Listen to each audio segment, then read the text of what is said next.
Welcome back to the SPTC podcast. I'm your host, Simon Phillips. No Jay this week. We decided to give him the week off. But instead of Jay, we've got two very good guests. I've been bigging this up this morning. I've been wanting to get my dad on the podcast for a long time. And I thought we'd throw in the cousin as well.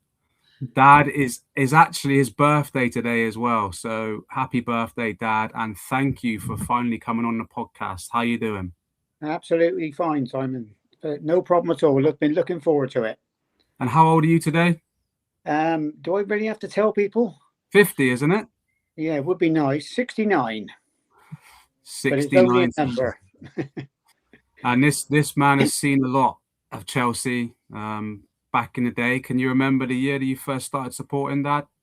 Oh God, I was about five or six. Back my granddad in the 60s.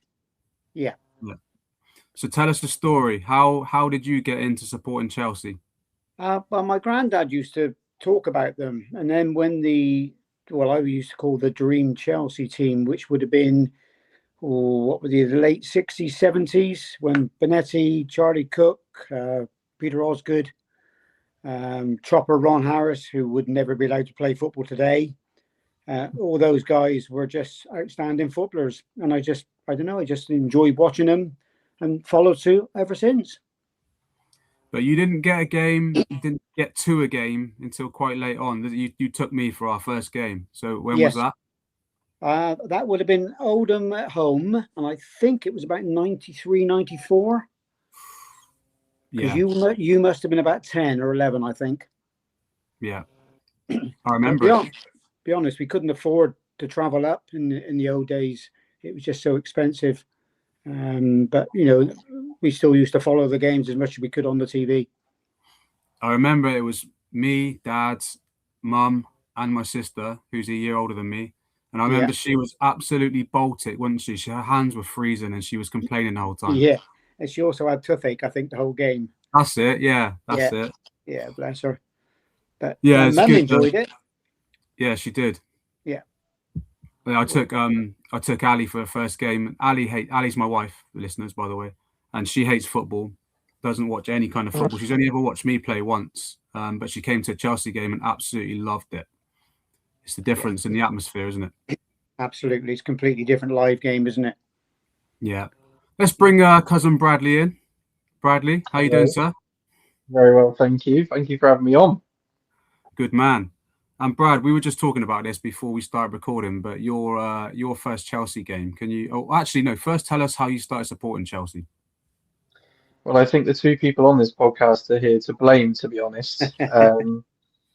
I think, from around the age of, early ages of 5, I think it was only one choice. There was only ever been Chelsea in the family. So my path was chosen for me. Simple. Yeah. That's kind of like a lot of people's stories, isn't it? They support whoever their family supports and you get no choice in the matter. Your first game, Brad? The first game, we were just talking about it. So it was home to Wigan, 2013. I just remember the only thoughts I remember was watching it live was these lads are a lot bigger than on the TV. But yeah, just such a surreal experience. Like we were talking about before, when you go up those steps and you finally see the pitch in person, it's just magical. There's nothing like it. Nothing beats a live game, even no matter what the level as well. I mean, we watch a lot of local football, and even going to watching a game like that. I mean, there's you get about 500 people at a local game in my local town, and even the atmosphere there, I can hear them from my house. They're probably about a mile away, and I can hear them singing and there's making lots of noise. There's nothing like it. But anyway, this podcast is about Chelsea, so I won't go into all of that. We got to talk about a game, boys, haven't we? Saturday night. Another defeat. Chelsea's 4th defeat in a row in the Premier League. I mean, looking at the game, we'll go to you first, Dad, to get your view. But looking at the game, Chelsea, we bossed it really in terms of possession and control. It was quite easy. I didn't think Man United were that good at all. It was just getting the ball in the back of the net, wasn't it, Dad? It certainly was. We definitely had chances. I mean, we hit the woodwork 4 times, I think, didn't we? Yeah. So, that is quite unlucky. But I just still get really disappointed with some of the players' attitudes and the way they perform. They're professional footballers, and some of them can't even control a football. And I think, I mean, junior football that I watch occasionally that you play in, those lads can control a football. And some of these, I just don't understand what they're getting trained and what they're getting taught. They don't want to take on players. The wingers, they just don't go past anybody. I mean, Garnacho, when he came on the whole game, he didn't go past the fullback once. And to me, you're supposed to be a fast attacking winger, which as a defender, someone running at you at pace is the worst thing in the world. And we're just not doing it. I mean, I know we lost Estevao quite early, which was quite sad because he will do that. But Garnacho was supposed to be a natural replacement and he didn't do it. Neto wasn't doing it. Delap, I did feel a little bit sorry for him because I don't think he got the service he deserves. And he's not had many games. But I mean, the defence played well, but I think Man United were a poor side. They were a very poor side. Their back four was there for the taking. And if you can't score goals against that back four, you've got no chance of being in the Champions League. Very disappointing. Yeah, I think Dad's covered everything there, hasn't he, Brad? Anything else to add? I mean, he's got it spot on. I think the first half, we definitely, for the last couple of games I've watched, that first half looked like we actually wanted to win a game. I think most games I've watched, it's been the fear of losing, so we haven't actually taken the game to the other team and wanted to win. I think, losing Estevao early on was a huge blow because he's just the most positive player in the team. I think Palmer really sort of showed that he still got it. I know a lot of people, do doubt the season he's having, but if you look at the players around him, Garnacho wasn't making many runs. Neto, I'm sure we'll get onto that later. But you look at the bench as well, we're 1-0 down. And the only attacking option we have to bring on is Mark Guiu. And there's no disrespect to him, but obviously he doesn't have that experience. He hasn't had, the game time. And we end up bringing on, the midfielders we've got on the bench. You've got Asugo, Lavia, Santos. There's no real attacking prowess to then bring on and change a game. And I feel like that is really, really, not helping us because if you're chasing a game, you've got no one to come on and change it. Yeah. There's no depth in the squad, and a biggest part of that is the recruitment from the summer. Obviously, they signed Garnacho. We've just mentioned him here, and there's news come out just today that Chelsea are going to be open to selling him already this summer. He's only been here a year. 40 million they paid for him. Clearly not good enough. I think most Chelsea fans, when we signed him, were saying that he's not good enough. He didn't do anything at United to show that he was good enough to come to Chelsea. And then he came here and he's failing. And, and this is the biggest problem. We'll talk about this in a minute because we're going to talk about the project. But that's the overall thing. The overall issue is we haven't signed well. We haven't signed good enough. We're signing players that are half decent, that might be good in a couple of years' time, but there's no game changers. And it's just, and that is the Chelsea project. That is the Chelsea way at the moment, and that's the biggest issue that people have got. But let's talk about Liam Rosenior, because obviously, you mentioned him there, Brad. He seems out of his depth, doesn't he? And I think most Chelsea fans at the moment, obviously, I'm on social media all the time, and most of them want him gone. I'd happily pack his bag for him and send him out the door today. To be honest, he just doesn't look like the guy to manage Chelsea. He's not done it anywhere before, has he? He's done it at Strasbourg. He doesn't have the experience that we know of the Chelsea managers that we've grown up watching and loving over time. That he's nowhere near that, is he, Dad? No, not at all. I mean, it's just a prime example, as you say. We were 1-0 down. When we brought the 2 substitutes on, I know there wasn't that much on the bench, but there was still a centre forward, and he brings on 2 defenders. Takes off 2 defenders, brings on 2 defenders. You want a goal, let's go for it. Does it matter if we lose 2-0 then? Because if we needed that goal badly, Mark Guiu can score goals. I mean, he's proved that because he was at Barcelona, wasn't he? So he must have potential. He has played in games. I know it probably was the Conference League, but he's a strong lad. Give him a go. And we've also got this young two young lads that I've seen in the academy, Jesse Derry. Yeah. And the other lad that's scoring goal, Amiga. Shimreka. Yeah. Why are they not putting them in the squad? If you've got no other forwards there and they're good enough, which other clubs will do it, put them in, give them a go. Because you had nobody else apart from, well, as I say, Mark Gui to come on as a forward. That's disgraceful. For the size of Chelsea, that's disgraceful. Absolutely disgraceful. Yeah, so Derek. To me, that sums Rosenior up anyway. You're bringing on two defenders. What on earth is the point of that? Yeah, negative. He doesn't have the confidence. But what a lot of people don't like about him is at the moment, if you watch his press conferences, he doesn't have that bit about him, or what a lot of people call aura about him, and the players don't respect him, and you can see that. I've obviously, you guys know I speak to contacts at Chelsea all the time, and that he's got no respect from the players at all. Most of them have been doubting him since he's come in, and they don't think he's the man to lead it. So surely, Brad, do you think that Chelsea have got to make another manager change, and would you do it right now, or would you wait until the end of the season? My problem is that a lot of people go off nostalgia. So a lot of people will say, we need back the Mourinhos, the Contes, Ancelotti's, that kind of managerial style. I just don't think, like you said, obviously we'll get onto it later about the projects, but that's not what this ownership does. So yes, Rosenior is not good enough, but unfortunately, as Chelsea fans, we're going to have to accept that we're not going to get that style of manager unless something changes. Tactically, he's not very good. I think Uncle Mike, you obviously said he doesn't take a risk.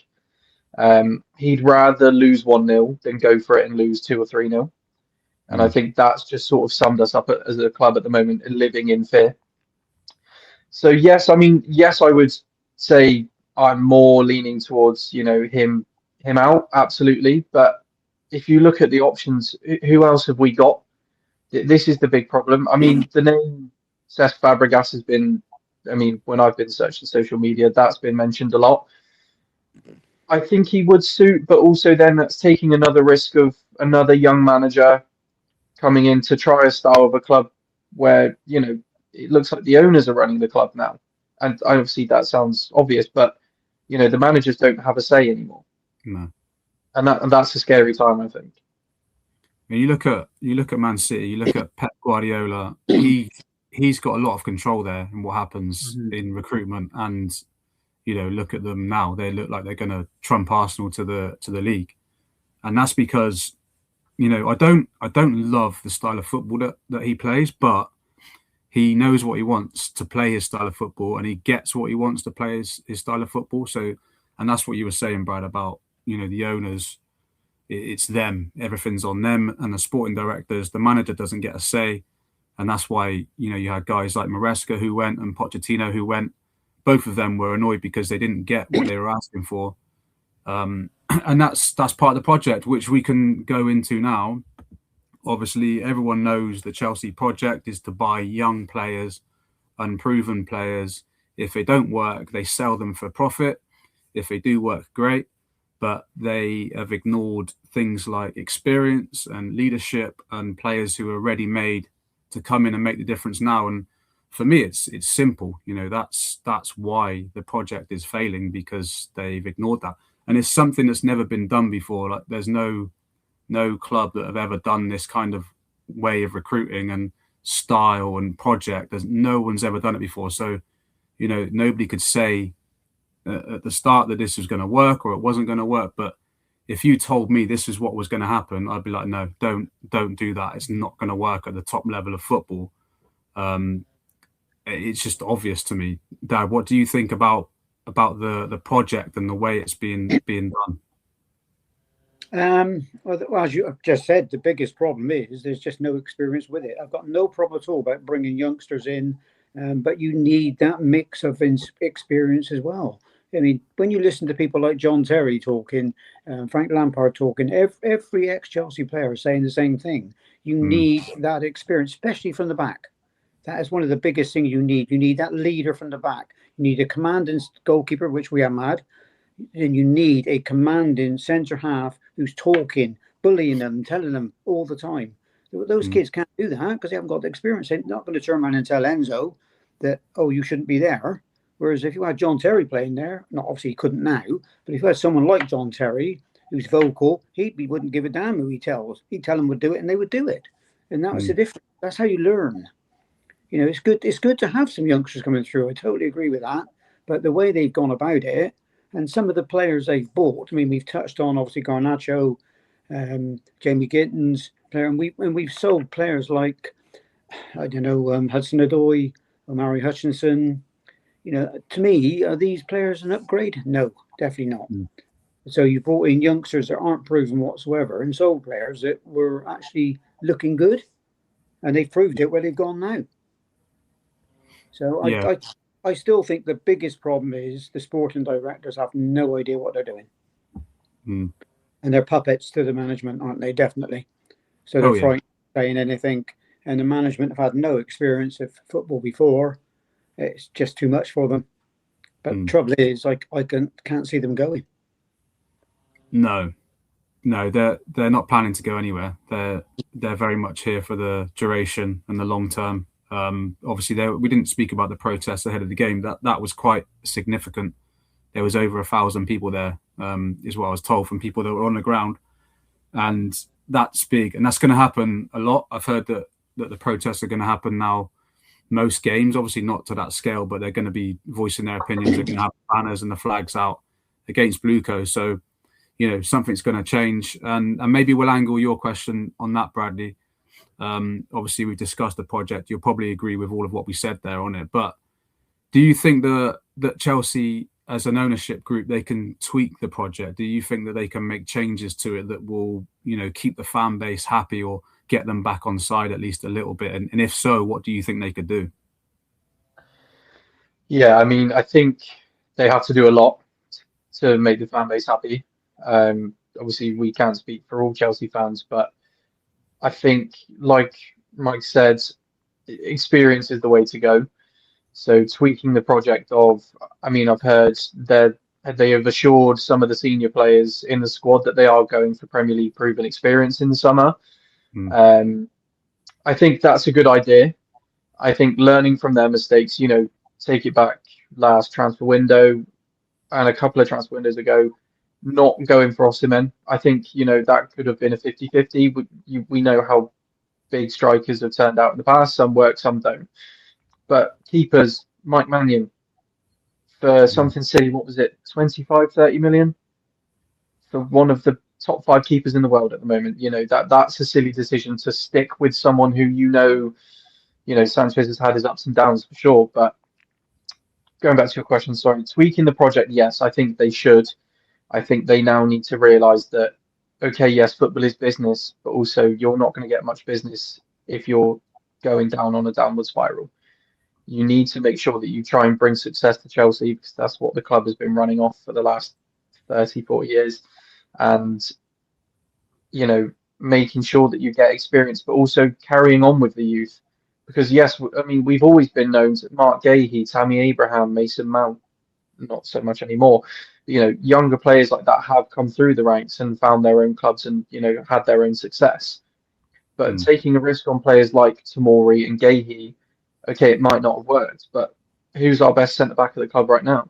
He's out. Levi Colwill, and he's come through the academy. Yeah.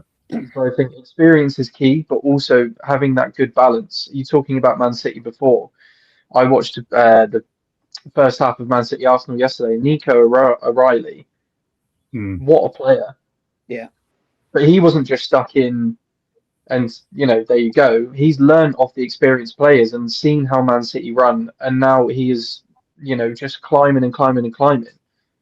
We don't have that. You know, our most experienced players are, you know, Enzo, Cucurella, Reece James. We just need more of that. Yeah. And 2 of those players have been talking about leaving. Yeah. says it all, doesn't it? But I think one last thing before we go, we're going to go through the squad in a minute. Just a bit of a fun thing to mid podcast, just a bit of a quick fire rating the squad, question and answers. But I think one of the biggest things that stuck out is, Dad mentioned the lack of leaders and someone talking at the back and stuff. Our captain was Moises Caicedo at the weekend. Obviously punished Fernandes for what he said by not giving him the armband. But Caicedo, I watched him and he was mute. He's just not saying anything to anyone. I think a couple of times he's like trying to G someone up. But for me, that's not a captain. I know people say that captains lead by example, and yes, they do to an extent. But like Dad said, you need your captain to be on at people, organising them, motivating them, talking the whole time. And we don't have that. And Caicedo, he's not that guy. Class player, but he's not that guy. Just another one of the problems. But do you think that's a language barrier, Simon? No, I think his English is good enough to lead. Football is a universal language. Like the commands that you've got on a pitch is what they learn first. So even if they don't speak any English, they will know the commands and what to say. Your man-ons and head up, that kind of thing.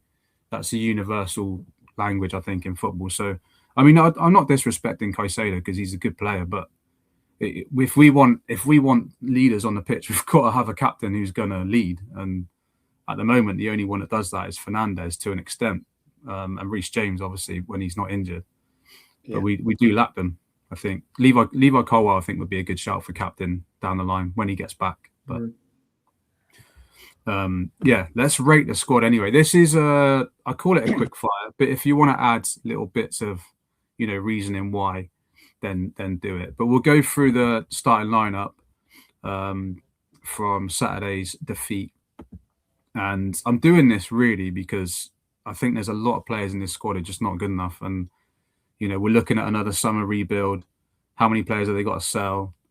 How many players have we got to bring in? And the fact that they've already spent $2 billion building this squad and we've still got to make changes to it is just wild.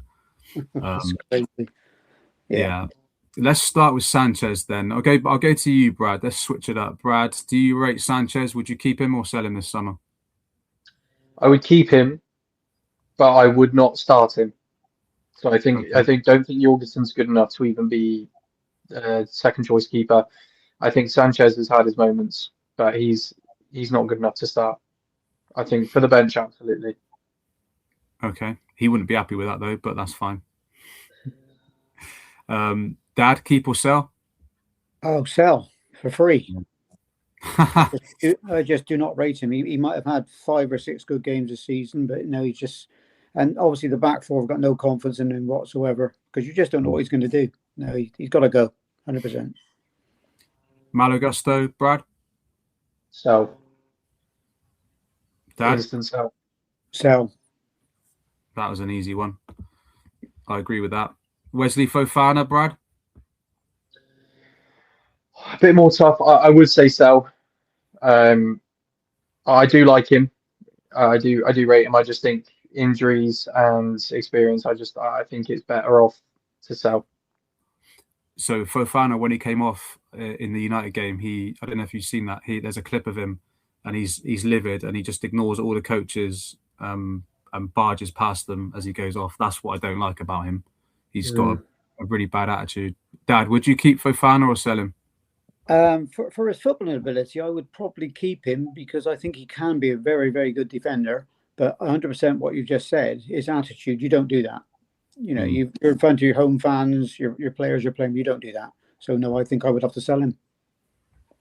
So that's three sold so far. What about this guy? I think he's been doing much better. He started slow, but he's been improving, hasn't he? Joel Hato, Bradley, would you keep or sell? Yeah, keep him, absolutely. I think last 3 or 4 games he's really sort of come into his own. Obviously, I know he's more of a left fullback, but he has done very well in the centre back position. It's not his natural position. If he was to play centre back, he'd be in a 3. But I definitely keep because he's one that definitely has potential. Yeah, I agree. Dad?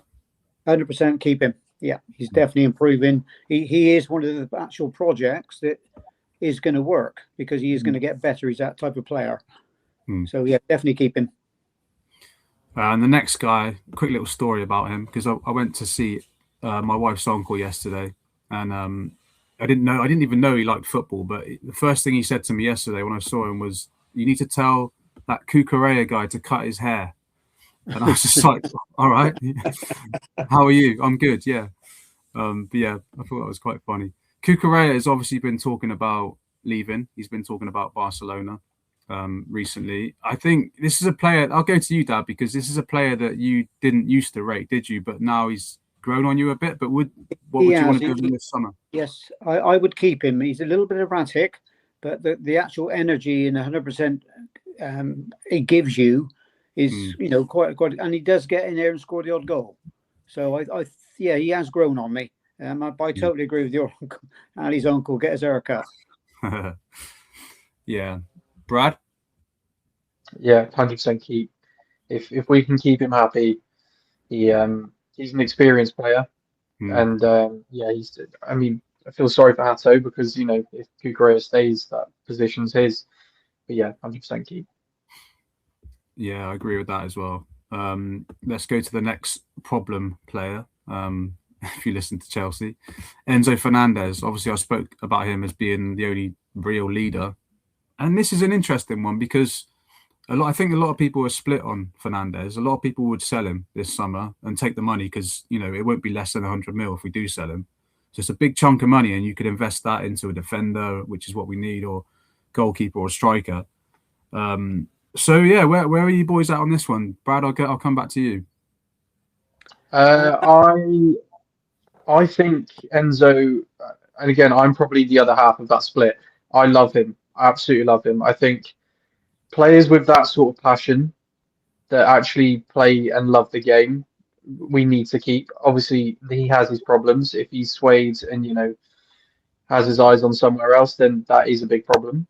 I also agree with the financial state of it, where if we're going to get 100 million this summer, it might be more beneficial to then sell him this summer. But if we could and it all works out, I'd 100% keep him. I really, really love him. Yeah, I think I'd probably lean slightly in the opposite direction. If we could replace him with a good enough player, I mean someone like Elliot Anderson, not an average player. If we could replace him with someone good like that, then I think I would probably sell. Dad, what are you saying on that one? Yeah, I'd sell Simon because, to be quite honest, I don't think he's 100% suited to the English Premier League. I think he's a little bit slow. He does score the odd goal, and his temperament is a little bit suspect as well. I mean, he gets an awful lot of bookings for petulance, and I don't like to see that either. Whether that's the Argentinian side of him, I don't know. But no, I think I would sell, especially if we can get that sort of money back. You could definitely probably get a couple of really useful players in for that. Yeah, fair. I think this one's going to be really quick. Well, I'm assuming it's going to be really quick. Moises Caicedo, we're keeping him, Bradley? Yeah, absolutely. Dad? Yep, 100%. Yeah. That's the easy one. And is this one going to be easy as well? I think it should be. Cole Palmer, Bradley. Yeah, keep. Dad? Yep, keep.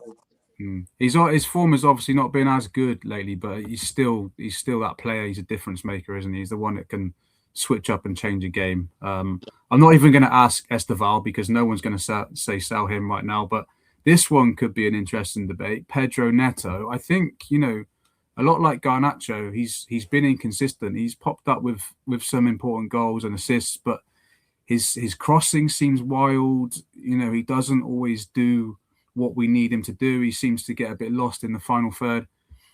I think if a good offer came in for Neto, I'd probably accept it. Bradley, what are you saying? You're going to come to me first. I would drive him to the airport right now. I would pay every fee to get him on that plane and get him out of the club. He's one of the players that I cannot stand. I think every time he runs down the wing, he's fake shotting 4 or 5 times. He becomes too predictable. Like you said, his crosses are really not great. Maybe 1 out of 4 or 5 hit a player. Okay, yes, he's got good energy. He will track back, but I don't know. He is really, really not the player that we signed. Absolutely not. So yeah, it's 100% sell for me. Strong views on that one, Brad. Very strong feelings, unfortunately. Yeah. Dad, do you feel the same as that? Yeah, I agree with an awful lot of what Bradley says there, because I get so frustrated with him. He gets in such lovely positions to put that cross in, overhits it, or makes the wrong decision. And I think he's experienced enough. He's not a youngster anymore, so he should know better. And also, same again, his attitude sometimes is awful. Very petulant again. Yeah. But, no, I think I'd sell 100%. Fair enough. And then obviously on Saturday we had Liam Delap leading the line. Now this is a player I've been really, really disappointed with, because I vouched for him. I said that was a good sign. He only cost 30 million, so it wasn't a lot. And if we sell him this summer, which I think we will, we're not gonna lose anything on him. But I thought he'd be a lot better. I thought he'd be, he's got all the attributes to be a good 9, but he's just not showing it at Chelsea like he was showing at Ipswich. And maybe it's making the step up that's made him struggle. But yeah, interesting to hear your thoughts. We'll go back to you, Dad. I'll keep it mixing it up. We'll go back to you on Liam Delap. What are you thinking? Yeah, exactly the same as you've said there. I'm very disappointed, but I still think he could come good. It's obviously his confidence is shot at the moment, isn't it? And he hasn't had many games. I just think if he could get a couple of goals, he could be back to the player he was. I remember when we played against Ipswich, he just bullied our back four, something chronic. He's not doing that at the moment. Is that because he's not allowed to play in the same way he was? He was given the freedom to go out centre halves. Whereas now, has he got to drop off more? I don't know what the reason is, but I still think he could be the right player. So I think I would probably keep him. Yeah, it was Tosin, wasn't it? Tosin, who was a much bigger guy than Delap. He gave him absolute nightmares that game. I remember watching that game as well myself, and yeah, it was a nightmare. Your video's gone, Dad, but I can still hear you. Yeah, okay, I'm still here. I'm back. I can see you. Well, we'll leave it as it is. People have probably seen enough of your face, Dad. Is that why you turned it off? Yeah, Brad, Delap.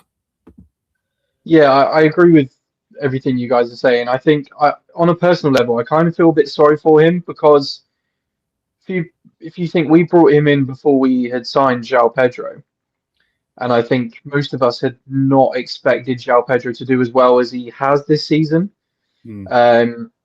So, I think he thought he was going to be our leading number 9. Absolutely. I go back to one of the first couple of games of the season when we played West Ham away, and they started both of them. And I think that's one of the games where we looked the best attacking wise, for sure, because I think they can work together. Yeah. But yeah, I would definitely keep him. Whether it still be a squad rotation player or I don't know. My one problem with him, sorry to drag it on, like you said about bullying defenders, I think he takes it too far sometimes. I think he focuses more on being that bully style. I always go back to a Diego Costa. Diego Costa had that perfect balance of, he was an unbelievable footballer, but he was a nasty, nasty guy. But that really balanced well, whereas I think Delap is trying to be that kind of person, but he's focusing more on the nasty side, where he needs to work a lot more on his positioning and his finishing. I did notice his build-up play was a lot better against United. But yeah, he's showing promise, absolutely. I think he'll be sold this summer, but yeah. We mentioned Pedro. I'm assuming that would be a quick one. Absolutely. Yeah, no one's selling him this summer. Trevor Chalobah, which is another one who seems to split opinions. Bradley, I know, started off as a goalkeeper in your playing days. I say playing days. This guy's not even old yet. He's much younger than me, and he's already quit playing football. But we won't mention that, Brad, will we? He started off as a goalkeeper, Bradley, and then he went into a centre back. So centre back area is kind of your forte, isn't it? Trevor Chalobah, you rate him? Would you keep him? To be honest, I've been 50-50 over the years. I think a couple of years didn't think he was good enough. I think Palace helped him a lot to get that experience on loan, and then since he's come back, I think he's been a lot better of a player. I think he is a little bit more of those experienced lads that will go into players and, make sure that everyone is doing their job. But he definitely has his moments. But I would definitely keep him. Sound. Dad, Chalobah, would you keep him? Yeah, I'd keep him. I think he'd be a very good squad player, so I'd definitely keep him. He's Chelsea through and through too. Yeah. All right, I'm gonna roll off a quick. Let's just do these next ones as actual quick fire because I'm just conscious of the time. As I said, it's my dad's birthday today, so he's being taken out for lunch. Lucky man. Yeah. But let's roll through these. Let's just give one word answers on these. I'll just say keep or sell. Romeo Lavia, Bradley, keep or sell? So. Dad? Keep. Garnacho, keep or sell, Brad? So. Give away for nothing. Tosin, keep or sell, Brad? So. Dad? Sell. Easy one, that. This one might not be. This is the last one, so if you want to add anything to it, I'll let you. Andre Santos, Dad, keep or sell? I'd keep. Yeah. Brad? Yeah, keep.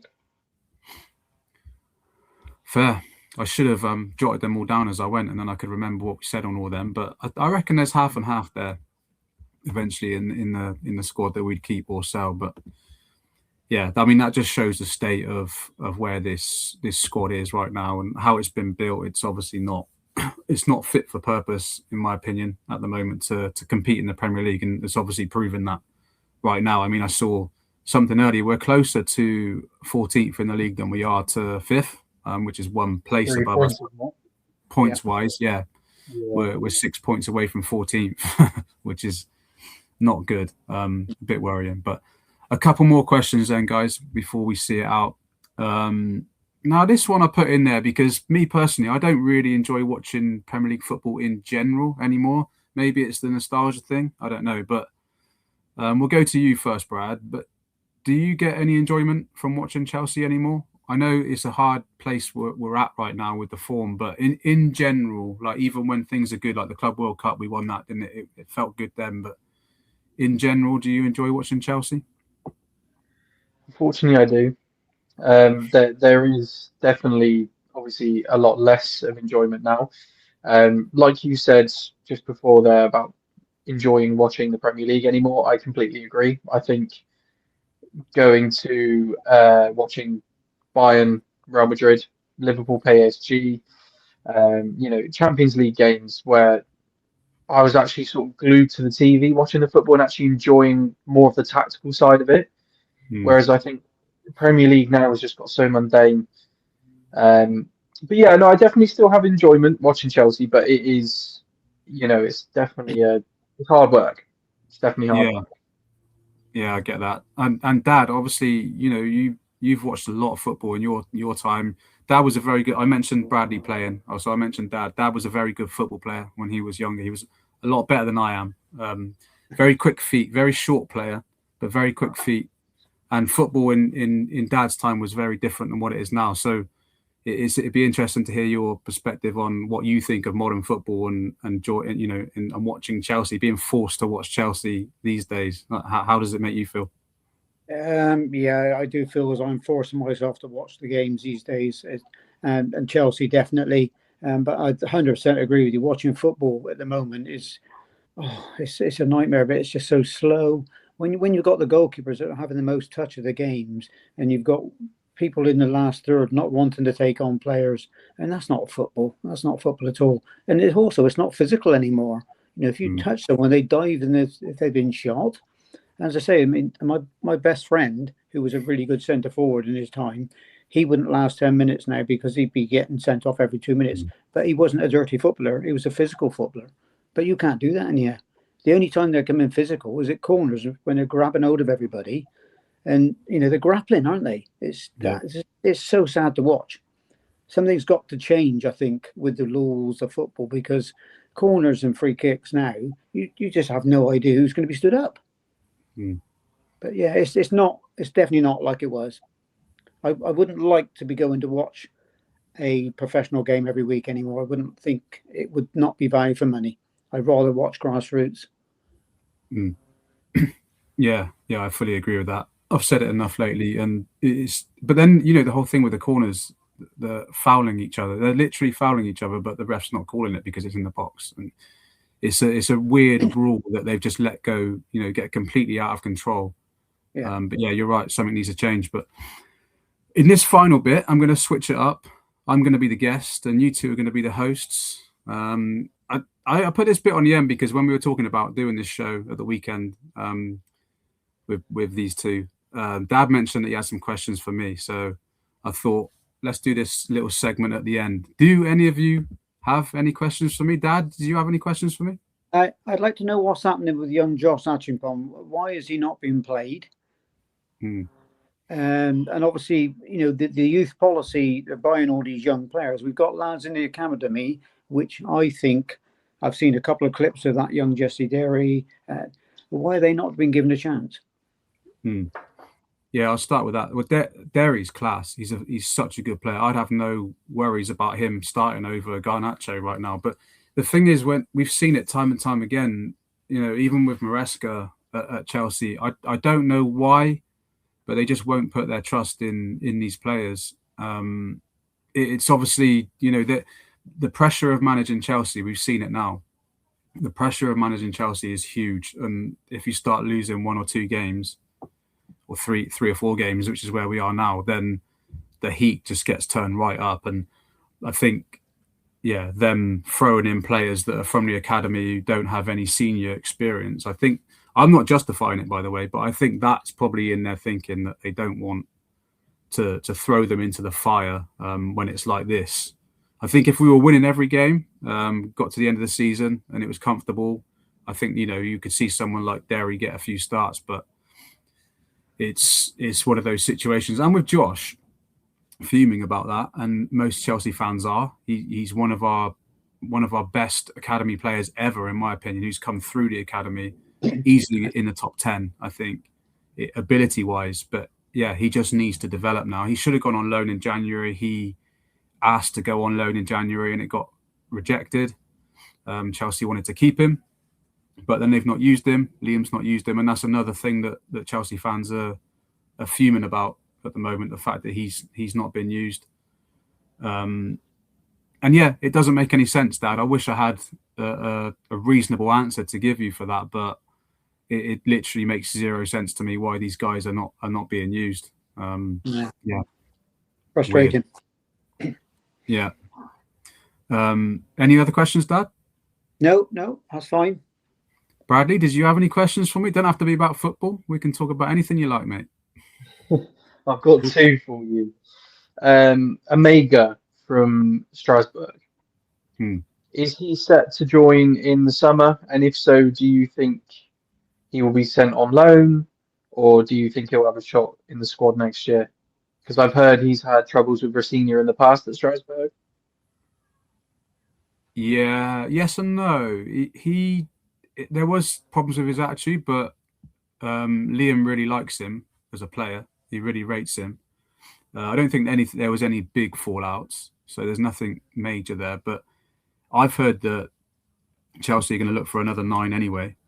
So I think if they sign another 9, which they want to do, because Delap will go, I think. So it will just be João Pedro. I think they'll sign another 9, and I think Amiga will then stay at Strasbourg for another season. The thing with Chelsea and Strasbourg is because they're sister clubs and they're owned by the same company, Blueco, they can just move players around, and I don't even think they officially register players here and there. So like Amiga's probably still registered as a Strasbourg player, so he wouldn't even have to be a loan. He could just stay there for another season, and then Chelsea can sign him next summer.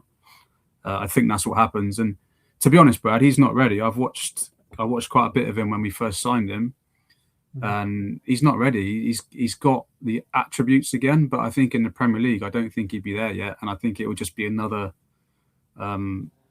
signing that we've made of a player that's too raw and not ready to go yet. But have you seen much of him, Brad, or not? I haven't. No, I've got to be honest. But I knew the name. But yeah, I haven't seen enough of him to make my own opinion. Yeah, he's decent. He's not there yet.